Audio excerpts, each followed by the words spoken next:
we have seen this. The palace, I think, tried to do it quietly, but of course it ends up in the London Gazette, which is the official journal of public record here within the United Kingdom. And at midday today, it was published that Andrew Mountbatten Windsor, almost said Prince there, but I forgot, but I didn't quite, has been stripped formally by the King of his Knight of the Garter honour, which is the oldest and most noble order of chivalry in Britain, something he acquired in 2006 by the late Queen. And occupied alongside noble figures like Sir Tony Blair. Exactly, Tom. And Andrew Lloyd Webber, for some balance as well. Today, we're discussing the latest twist in the never-ending saga of Royal Lodge. News that has left many royal watchers shaking their heads. After months of talk about Andrew Mountbatten Windsor's departure, compensation packages, and legal wording inside his lease, a new internal inspection has now revealed an interesting turn. The 30-bedroom Royal Lodge, one of the most prestigious homes on the Windsor estate, is reportedly in such a poor state of repair that Andrew may walk away with nothing. Not a single pound of the nearly $500,000 he was once thought to be owed.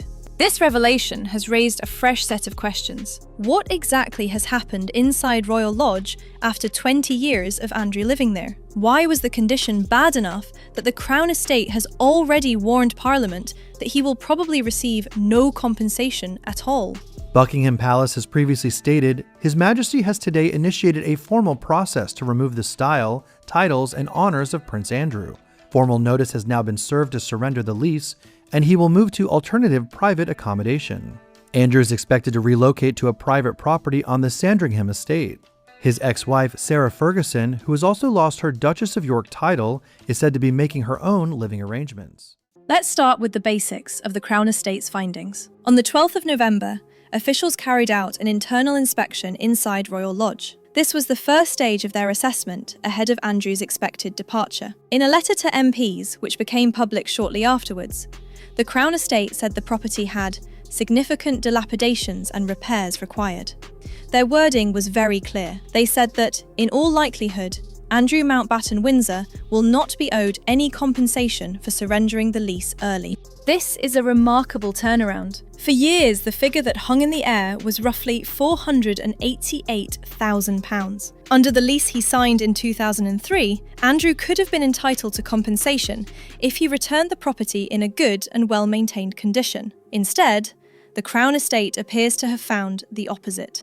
In a dramatic move that marks the latest chapter in a long-running royal saga, King Charles has officially stripped Prince Andrew of his remaining royal honours. On December 1st, Andrew Mountbatten Windsor's membership in the prestigious Order of the Garter was formally cancelled, as announced in the Gazette. Andrew has lived at Royal Lodge for decades. He does not pay rent because he paid upfront for a 75-year lease at a cost of more than £8.5 million.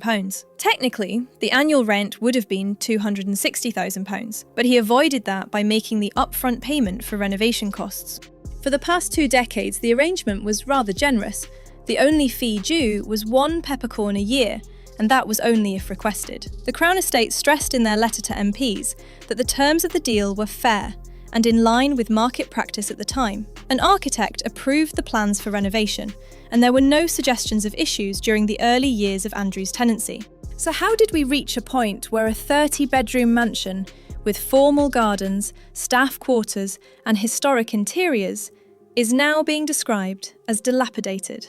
And he's also been stripped of his Knight Grand Cross of Royal Victorian Order, which is the highest order of knighthood within the UK. So it's more of a formality because we knew this was going to happen, but it is yet another reminder that Andrew really has lost everything in terms of his royal titles, apart from, you may recall, the dukedom legally and formally, because that does require an Act of Parliament to completely lose it. But the King has basically done all he can within his power to remove everything he can from his brother. The assessment is in progress, but the early findings suggest the property has suffered from age, wear, and neglected repairs. They said the condition was not out of keeping with a tenancy of this duration, which is a polite way of saying this is not unusual after many years of occupation. Even so, the repairs appear to be extensive enough that Andrew will not meet the condition required to claim compensation. How does a man who once had staff, a generous allowance, and the support of the late Queen led the property to fall into such a state. Some say the truth is simple, really. Money was tight, so maintenance suffered, and the necessary works were delayed. Others suggest Andrew prioritised some upgrades years ago and left others for later. That is still unverified, but it would explain why the Crown Estate has now stepped in. The United Kingdom's official public record. The statement read, "The King has directed that the appointment of Andrew Albert Christian Edward Mountbatten Windsor to be a Knight Companion of the Most Noble Order of the Garter shall be cancelled and annulled, and that his name shall be erased from the register of the said order."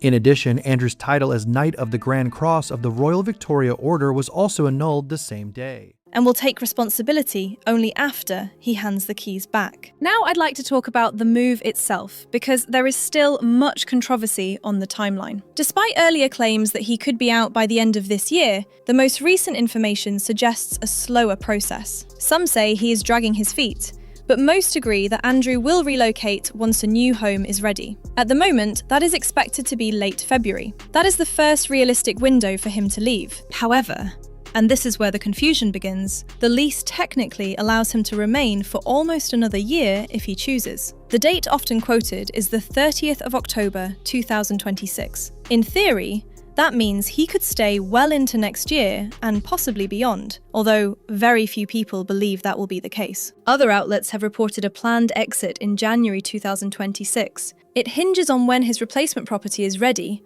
and on ongoing negotiations with the Crown Estate. Several royal correspondents have said Andrew knows the tide has turned, and that the King wants the situation resolved much sooner. But until a firm date is filed under the terms of the lease, the endpoint remains uncertain. So we have essentially two competing timelines. One says he will leave within months once a new home is prepared. The other says he could remain into next autumn if he insists on using the full notice period. What is clear is that the deteriorating state of Royal Lodge has become a central part of the story. It changes the financial picture for Andrew, removes the likelihood of compensation, and makes it easier for the Crown Estate to press ahead with taking back the property. It also raises questions about what happens next. Once Andrew hands back the keys, the Crown Estate will begin a full and thorough assessment of the structure. They will decide what must be repaired before anyone else can move in. That could include roof work, plumbing, electrical systems, window replacements, and structural checks on a building that is nearly 2 centuries old. Estates of this size do not bounce back quickly. It may take months before any new occupant can even be considered. The wider royal family will be watching closely. Royal Lodge has always been a sensitive property because of its history with the late Queen Mother, its prestige, and its position near Windsor Great Park.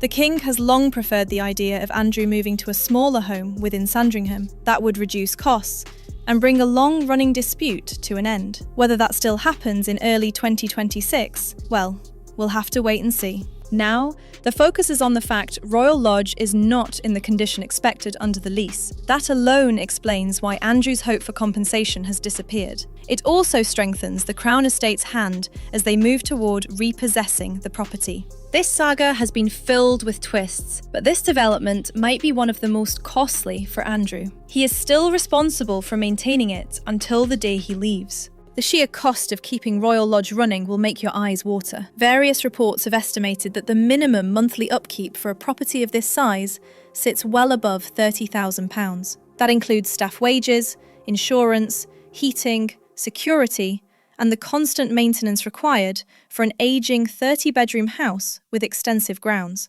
Some insiders have suggested the real figure may be even higher during the colder months, when the heating bills alone climb dramatically. It paints a clear picture of why the Crown Estate wants a firm plan in place and why Andrew's finances have been under such close scrutiny. But before we finish, let me leave you with this question. Do you think Andrew will leave in February as predicted, or do you believe he will push this to the very end of the lease and fight for every remaining month? Let me know in the comments. If you enjoyed the update, please remember to subscribe and turn on notifications so you never miss a video. Thanks for watching!